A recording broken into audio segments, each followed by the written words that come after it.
All right, Troy, would you like to tell us a little bit about yourself? Sure, I'm Troy, David Malherbe. I've currently got COPD, emphysema.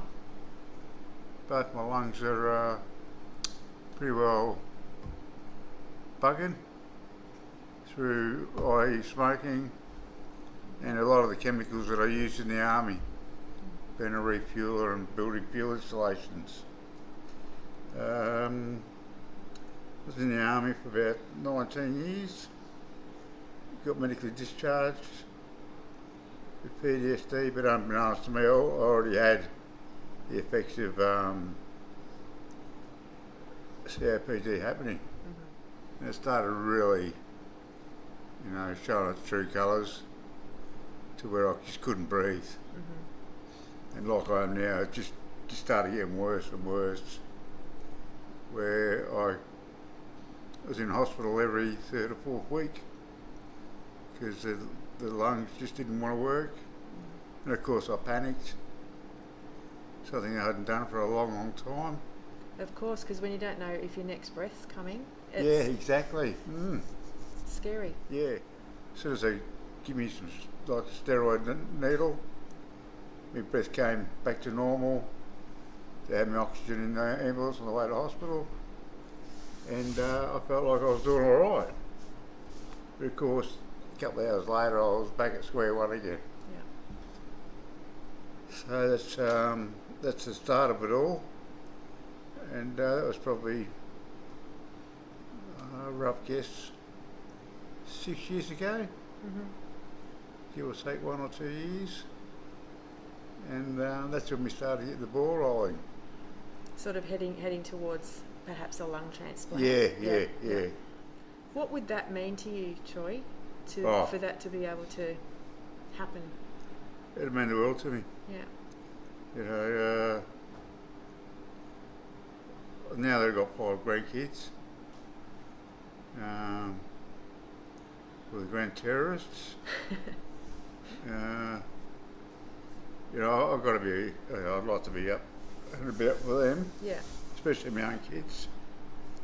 And now I could be able to give mum and dad a hand instead of me asking them for a hand. They've been a big part of this. Dad and mum have been fantastic. Yeah. And I'll never be able to repay for what they've done. It's all, just out of love, which has been brilliant. Yeah. So I'd like to just get fixed so I can sort of start looking after them and sorting things out for those two. Yeah.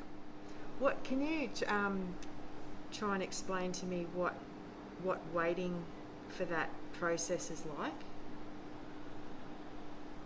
It goes through stages. It can be frustrating.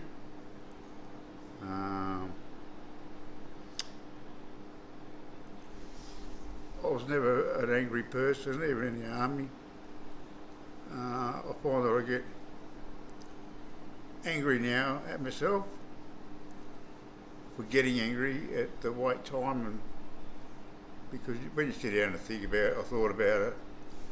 I mean, the doctors in Melbourne have got hundreds of people to look after, and I was just getting a bit antsy for not happening too quick enough. Yeah. So once I adjusted my mindset to that, I sort of calmed myself down a bit, and I was stressing as well, which wasn't helping. That'd get me breathing out of whack too. Yeah. It's stressful. I was always worrying because I got the kids ringing me up, telling me, "You all right? You're not going to die tomorrow?" I said, "No." Yeah, it affects a lot of people, doesn't it? Really? Yeah, it does. Yeah. I know they say you're a long time dead. You don't want to make it come quicker. No. You know what I mean? So, and a transplant would literally give you another chance at life, wouldn't it? A new lease on life, yes, definitely. Yeah. I mean, people have told me, you're not going to be 100% like you were. I mean, I was never 100%. 50% would be great. 40% would be fantastic. Yeah. You know?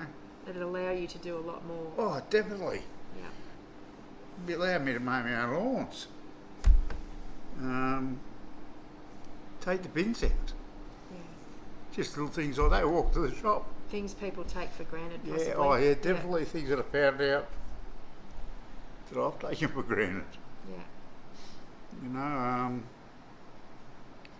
I'll be able to walk to the pub. And back. And back. And I think the Ordine and lorazepam combination has helped you in the mornings, hasn't it? Because Yeah, that was a yeah. bad time for you originally. A middle in the morning of the Ordine and the lorazepam, normally morning tablets at the same time. Ordine in the morning first up at 6:30. Half an hour later I have my tablets. Yeah. And then I get going. Mm. Heavens, you know, I'm not breathing for an hour like I used to be, sitting on the edge of the bed really puffing and panting. It's made a difference. Oh yeah, in about 5 minutes now.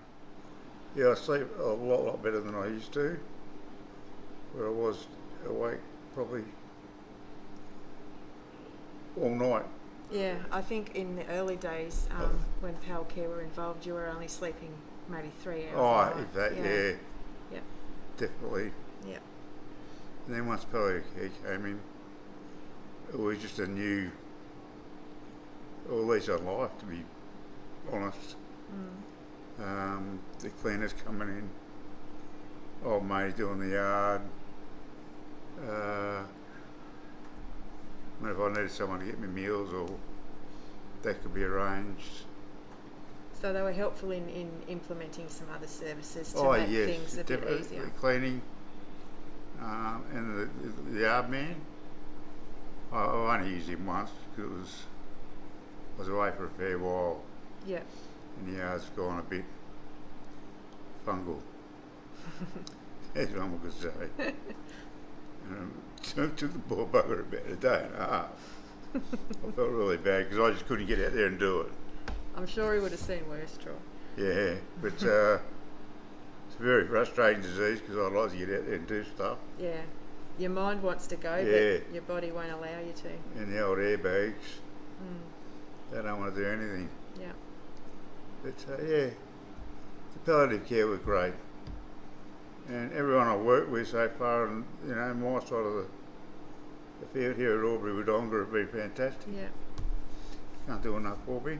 All working towards the same goal for you. Yeah, exactly. Yeah, just waiting to get this on the list for the transplant. I reckon if you get offered palliative care, if you're in a situation like I am, where there's no one really at home with me, go for it. But other than that, a new set of airbags would be fantastic. Or, you know, second hand. I don't care how many miles they've done on them.